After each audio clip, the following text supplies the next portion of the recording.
Merci à vous d'être là et merci de nous entendre aujourd'hui. On va essayer d'être très efficace. Et globalement, on va aborder 3 grandes questions aujourd'hui. La première que j'ai pour toutes ces femmes très engagées dans le secteur depuis bien longtemps et très expertes de leur sujet, c'est comment justement, mesdames, vous vous êtes penchées sur ces sujets de femmes dans la tech. Qu'est-ce qui a provoqué chez vous cette envie et ce besoin justement de faire toutes ces recherches et de vous engager de cette façon? Sylvaine, on commence avec toi. Donc moi, je commencerai en disant que moi, je suis une physicienne qui est devenue une astrophysicienne dans le spatial en plus. Donc j'ai toujours vécu dans un monde d'hommes, d'abord 1%, puis 15%, mais jamais plus que 15%. Évidemment, à la fin de ma carrière, j'ai eu envie de comprendre, mais qu'est-ce qui se passe? Pourquoi les autres ne sont pas là? Et je dois dire qu'en rejoignant l'association Femmes et Sciences, effectivement, j'ai eu l'opportunité d'aller dans les lycées, dans les collèges, mais j'ai découvert qu'en fait, il fallait vraiment en faire un sujet de recherche, en fait. Pour moi, c'est un sujet de recherche, c'est-à-dire aller plus loin, aller dans les classes, aller dans les petites classes, c'est ce que j'ai fait, rencontrer les parents, parce que effectivement, sans ça, ça ne bouge pas.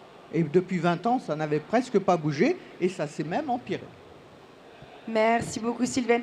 Mélanie, je sais que toi, tu as pris conscience du fait que tu étais une exception assez tardivement dans le cadre de tes fonctions. Est-ce que tu peux nous expliquer cette prise de conscience? Oui.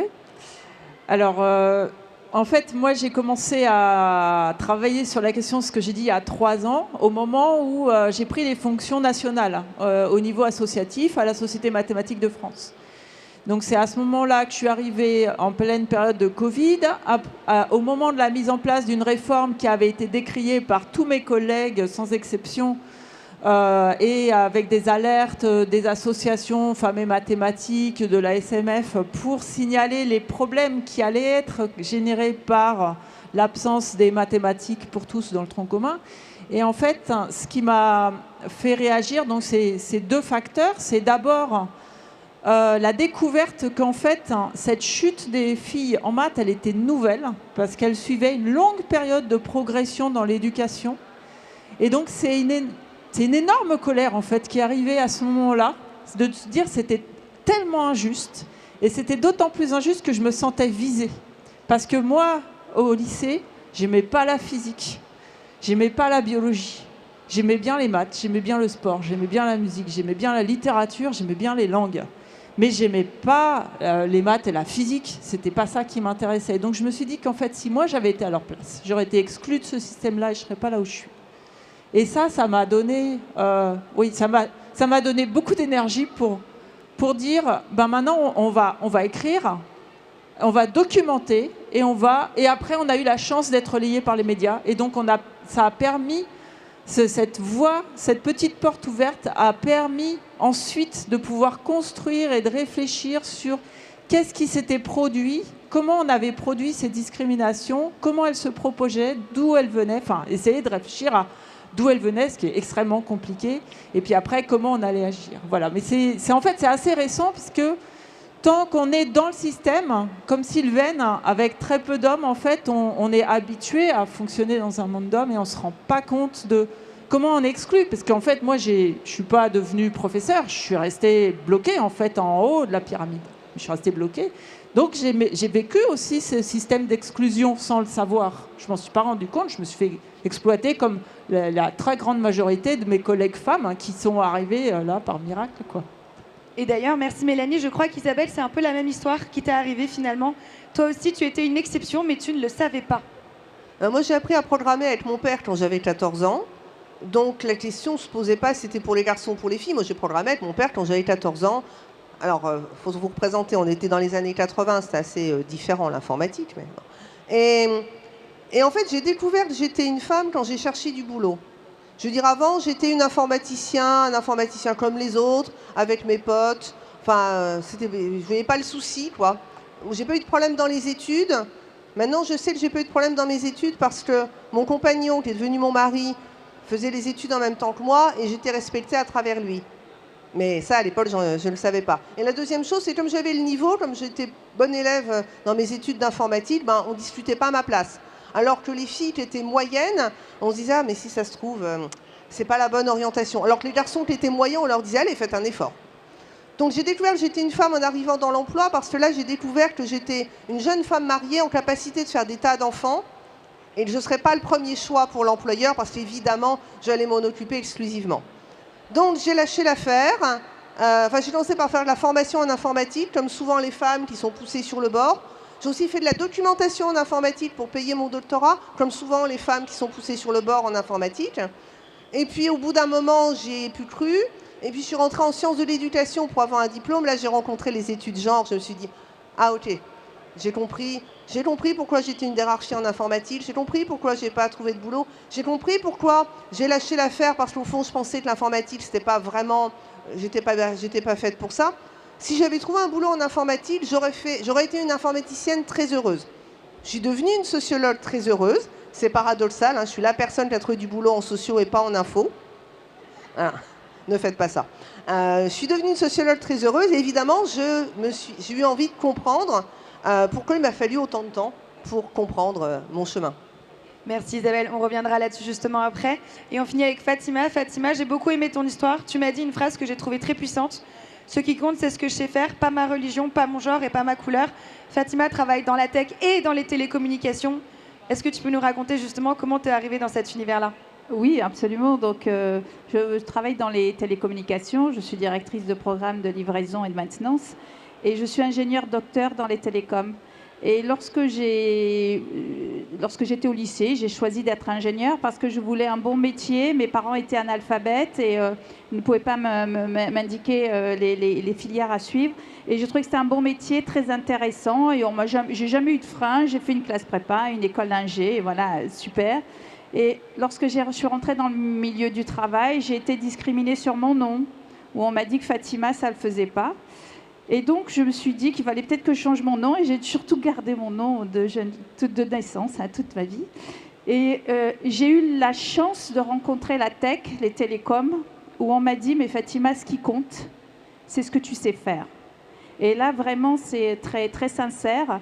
C'est pour ça que ça fait 25 ans que je travaille dans les télécommunications, dans ce domaine de tech, parce que j'ai l'opportunité d'être moi-même. Après, on va parler plus tard peut-être des plafonds de verre, etc. Mais en tout cas, sur ce que je suis, c'était tout à fait intégré. Je me suis engagée chez Femmes Ingénieures il y a plus de 10 ans, 12 ans, 13 ans, parce que j'avais envie de partager ma passion de l'ingénieur auprès des jeunes et leur dire, ben oui, vous pouvez, quelle que soit votre situation, où que vous habitiez, tu peux le faire. Et on va vous indiquer, vous présenter les différentes voies que vous pouvez emprunter pour être ingénieur. Merci Fatima. On voulait commencer cette table ronde par ce genre de questions. Plutôt que vous dérouliez des CV, on veut vous raconter des histoires et des parcours. On va passer du coup à la deuxième question. On vous prévient, cette fois-ci, elle fait un peu polémique. On remet un peu en question le concept de rôle modèle. On va commencer d'abord avec Sylvaine. Sylvaine, je sais qu'en 2012, de par ta présidence, tu avais créé justement tout un parcours de mise en avant de rôle modèle. Est-ce que tu peux nous expliquer pourquoi vous aviez eu cette idée-là? Alors, en fait, à cette époque, on ne parlait pas beaucoup d'autres femmes que Marie Curie. Et en fait, ça n'a pas tellement changé, il faut bien le reconnaître. Donc là, on a eu plusieurs envies. D'une part, de montrer des films de femmes, leur parcours. Voilà, parce que ça n'existait pas du tout en 2012. Maintenant, on le trouve partout, mais ça n'existait pas du tout. Ensuite, on a eu envie de faire connaître d'autres femmes que Marie Curie. Donc, on a fait un livret avec 40 femmes connues. Et puis, enfin, on a développé cette exposition, effectivement, la science taille XXL. On en voit certaines ici, dans les différentes régions de France. Et on a maintenant à peu près 100 parcours de femmes qui travaillent dans ce milieu. Mais on a rencontré le problème des rôles modèles. Et effectivement, quand on va dans les établissements scolaires d'Île-de-France, un petit peu éloignés de Paris, beaucoup ne se reconnaissent pas dans ces rôles modèles. Et la dernière sélection qu'on a voulu faire, on a essayé d'augmenter cette diversité. Ce n'est pas si facile. Merci Sylvaine, exactement. Donc pour vous expliquer du coup, on se demande si finalement le concept même de rôle modèle, ou peut-être juste le mot rôle modèle, n'est pas décourageant. Fatima, est-ce que tu peux nous donner notre avis là-dessus? Oui, absolument. Lorsqu'on me pose la question, quel est votre rôle modèle, moi je dis, pour ma rôle modèle, ça m'évoque petite fille modèle, et chacune a son parcours. Donc j'ai plutôt tendance à parler de femmes inspirantes. Les femmes inspirantes, ça peut être votre boulangère. Moi, ce sont des femmes, en fait, qui ont une boîte à outils qui est juste incroyable. Elles sont déterminées, elles sont ambitieuses, elles sont intelligentes, créatives, confiantes. Et en fait, cette notion de femme inspirante est beaucoup plus puissante. Et d'ailleurs, quand je rencontre des élèves, souvent ils me disent « Waouh, vous étiez inspirante ». Voilà. Et je pense qu'il y a de multiples parcours, en fait. Et c'est plutôt ça que moi je mets en avant, c'est de dire c'est inspirant à un moment donné. Tout le monde ne peut pas être inspirant par une CEO, parce que tout le monde ne veut peut-être pas travailler 24/7 toute sa journée. Il y a des gens qui ont envie d'autre chose. Mais en tout cas, cette boîte à outils que toutes ces femmes ont, eh bien, c'est plutôt ça que moi j'aime bien mettre en avant. Voilà, c'est leurs compétences et ce qu'elles sont qui nous inspirent. Exactement. D'ailleurs, on cherche un nouveau mot pour rôle modèle. Donc, on peut partir ensuite sur un petit brainstorm juste après cette table ronde. N'hésitez pas. Isabelle, je sais que toi, tu m'as dit que ça pouvait peut-être même être contre-productif, finalement, ce concept de rôle modèle. En fait, il faut savoir qui les met en place. Quand on est une association genre Femmes Ingénieurs, moi je suis à Femmes et Maths, Femmes et Sciences, c'est notre place.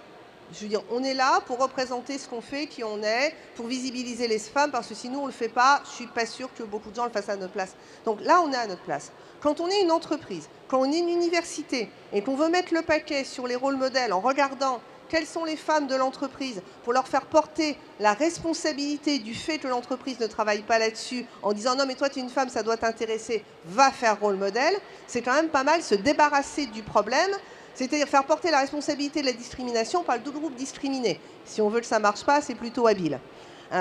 Surtout que ces personnes-là sont rarement défrayées pour faire ça, reconnues pour faire ça, libérées du temps pour faire ça. Donc c'est double peine, c'est-à-dire elles sont culpabilisées si elles ne le font pas, parce que quand même c'est un truc pour les femmes, ça devrait t'intéresser, et ça mange du temps sur la carrière et sur la vie professionnelle. Donc, quand une entreprise, la seule idée qui lui vient, c'est d'envoyer des femmes de son entreprise pour aller démarcher dans les écoles, bah, j'espère que ce n'est pas la seule idée qui lui vient, parce que ça, effectivement, c'est contre-productif pour la mission qu'on veut se donner. Surtout, ou bien alors quand une entreprise ou une université met en avant des super femmes en sciences décédées, sans regarder si dans sa propre institution, il n'y en aurait pas qui seraient sous le plafond de verre et qui essaient de pousser. Mais là, évidemment, elles sont sur le même jeu politique que tout le monde, ça n'arrange pas. Donc les rôles modèles ou les femmes inspirantes, bien sûr qu'il faut les mettre en avant, mais quand on est une institution, c'est en général un manque de courage et un manque d'inspiration. Merci Isabelle. Et on finit avec Mélanie. Tu parlais d'une forme de paternalisme incarné par les rôles modèles, notamment dans le monde de la recherche. Est-ce que tu peux expliciter cette idée ? Eh bien oui, moi, je vais rebondir sur, sur ce qu'a dit Isabelle. Donc effectivement, quand on parle de rôle modèle, c'est souvent un discours masculin qui vise à mettre en avant des femmes starifiées qui cachent la misère en fait au quotidien. Et donc on est dans une forme de paternalisme qui fait reporter la culpabilité des femmes, même pas de celles qui sont mises en valeur, de celles auxquelles on s'adresse en leur disant « Regardez, tu dois bien pouvoir être comme ça puisque elle y est arrivée ». Et donc, cette starification des rôles modèles qui visent à mettre en avant un arbre pour cacher la forêt derrière est assez contre-productif du point de vue de la personne qui reçoit le message. Puisque en fait, il se dit, bah, en fait, de toute façon, on a tellement starifié la personne. D'abord, il n'y en a qu'une, donc c'est une exception. Et puis en plus, de toute façon, c'est tellement haut là où elle est, moi j'y serai jamais, donc j'y vais pas. Et en fait, ce qui serait bien, c'est ce que je disais tout à l'heure, c'est-à-dire que la sous-représentation des femmes enseignantes dans les hauts niveaux de formation, c'est pour ça que l'université a un rôle clé, parce que c'est là qu'il va y avoir de l'identification, de la complicité, de l'appui, du soutien, de la compréhension. Si on n'existe pas comme femme normale dans un milieu qui nous accueille, en fait, il n'y a aucun cas pour que ça puisse donner envie ou donner des modèles, enfin des identifications possibles. C'est en ce sens-là que je parle de paternalisme. C'est-à-dire que, voilà, on nous donne des leçons sur ce qu'on devrait être. Dis-moi, on n'a pas de leçons à nous donner. Enfin, pour qui ils se prennent, ces gens? Voilà. Eh ben, merci Mélanie. Et justement, c'est exactement une parfaite transition. Isabelle, tu as une grande thématique, tu dis « Don't fix the woman, fix the system ». Est-ce que justement tu peux nous expliquer comment est-ce que les entreprises peuvent jouer un rôle là-dedans? Quel est le rôle de ces entreprises? Et je crois qu'on a des entreprises présentes aujourd'hui qui seraient, je suis sûre, preneuses de tes conseils. La première chose, c'est regarder comment on fait. On ne va pas faire de procès d'intention. Si ça se trouve, il y a plein de choses que vous faites bien et probablement des choses que vous ne faites pas bien ou que vous ne faites juste pas parce que vous n'êtes pas allé voir. Donc la première chose, mais c'est aussi ce que disait, mince, je ne sais plus son prénom, Céline Schmout tout à l'heure, pardon, Claudine, ah ça y est, voilà, Claudine Schmout tout à l'heure, il faut compter. Pour voir où on en est pour de vrai. Et pas se dire, non mais chez nous ça va. Le nombre de fois on m'a dit, non mais moi j'ai mis des choses en place, on n'y arrive pas, mais vraiment j'ai fait tout ce que j'ai pu. Alors peut-être vous avez fait que des choses mieux que rien, et à force de sommer le mieux que rien, bah, ça donne rien. Voilà. Mais par contre, c'est courageux, enfin je veux dire, changer le paradigme, c'est courageux, c'est éventuellement impopulaire. Il faut l'expliquer et des fois il faut passer en force, parce que si ce qu'on faisait depuis jusqu'à présent marchait, on s'en serait déjà rendu compte, hein, soyons très clairs. Voilà. On ne serait pas là aujourd'hui. Lutter contre les stéréotypes, tout ça, voilà. Si on fait une seule chose, la base de tout, le point zéro de tout, il faut lutter de façon implacable contre la violence sexiste et sexuelle et les propos sexistes en entreprise. Parce que même si chaque homme de l'entreprise fait une blague sexiste par mois, si les femmes sont 2 et les hommes sont 30, pour elles, c'est âgé continu. Donc on peut dire, ouais, bah, c'est pas grave, une blague sexiste de temps en temps. Oui, mais vu les proportions dans lesquelles on est, c'est pas une de temps en temps pour celles qui le reçoivent. Il faut œuvrer à ce que les hommes soient des alliés. Parce que dans un groupe de 30 mecs et 2 femmes, allez, vous en avez 35, ils sont plutôt sympas, et 5 qui sont toxiques. Si les 30 expliquent aux 5 toxiques que c'est pas possible, eh ben ça sera pas possible, quoi. Donc voilà la base, le niveau 0. C'est se faire des alliés avec les hommes et bannir la violence sexiste et sexuelle. Et après, on aura un discours sincère quand on dira qu'on veut attirer les femmes, parce qu'on les attire dans un milieu qui est sécurisé. Les attirer dans un milieu qui n'est pas sécurisé, bah, ça fait réfléchir. Merci Isabelle, d'ailleurs j'en profite. Merci Isabelle, on peut l'applaudir. J'en profite pour vous dire que dans le cadre, pardon, je ne me suis pas présentée, je m'appelle Juliette Delas et je travaille pour la Fondation Femmes Numérique. Et justement, lors de notre plus gros événement national cette année, on a fait une table ronde dédiée aux hommes alliés. Donc n'hésitez pas à aller sur le site Les Assises nationales de la féminisation des filières et métiers du numérique. C'est très long, mais ce que ça veut dire, c'est qu'on a une vidéo qui vous montre un peu une table ronde sur ce que ça veut dire d'être un homme allié, et vous avez un petit document sur les 10 étapes pour être un homme allié. Donc n'hésitez pas à l'utiliser et à le transférer à ces messieurs. Mélanie, je sais que tu aimerais rebondir sur ce que dit Isabelle par rapport au monde de l'entreprise et leurs responsabilités sur la partie notamment du recrutement.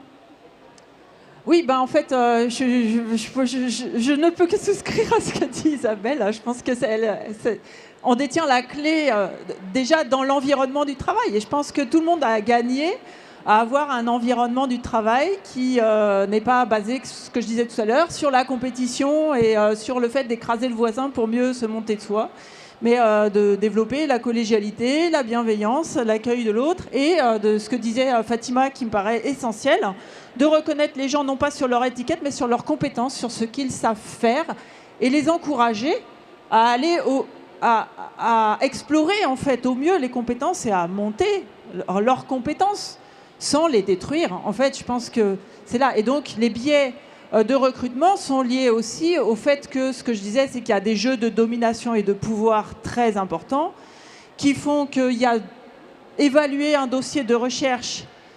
En fait, les critères d'excellence ne sont pas définis de façon objective, sont des reflets des constructions sociales et ils sont genrés.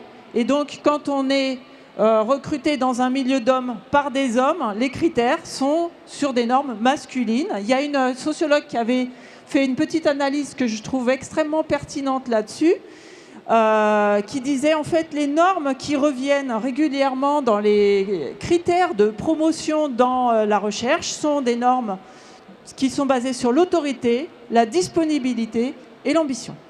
Voilà. Et donc je pense que quand elle a dit ça, on a tout compris. C'est-à-dire que ce sont des normes masculines et qu'après la validation de l'excellence scientifique, elle se fait par les pairs. C'est-à-dire si on a un bon réseau, on va être soutenu. Si on n'a pas de réseau, on n'est pas soutenu. Et après, tous les moyens sont bons pour descendre le dossier de la personne qui n'est pas la personne qui est connue du groupe. En fait, on recrute qui nous ressemble. Bah, justement, ça me fait une parfaite transition vers Sylvaine. Sylvaine, tu nous expliquais que selon toi, le problème de base, ça serait déjà que les filles viennent frapper à la porte des entreprises. Est-ce que tu peux nous expliquer ton avis là-dessus? Voilà, tout à fait. Alors je suis évidemment d'accord avec mes collègues et toutes les statistiques qui existent et toutes les analyses qui existent pour dire que c'est multifactoriel, etc. Mais encore faut-il que les filles aient envie d'aller vers ces entreprises. Or, quand on va dans les petites classes, quand on va de la 5e au CP, qu'est-ce qu'on voit? Et ça, c'est important de voir comment ça se passe.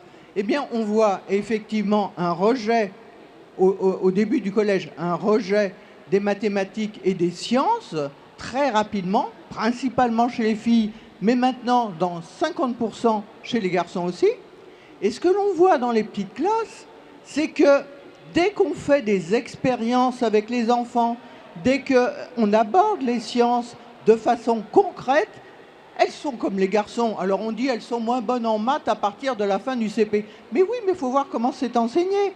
Mais si au contraire on les met face au phénomène et qu'on les fait participer, elles sont tout aussi présentes que les garçons. Donc moi je ne critique pas les professeurs. Les professeurs sont remarquables, ils font tout ce qu'ils peuvent. Mais je pense qu'il faut revoir quand même l'enseignement.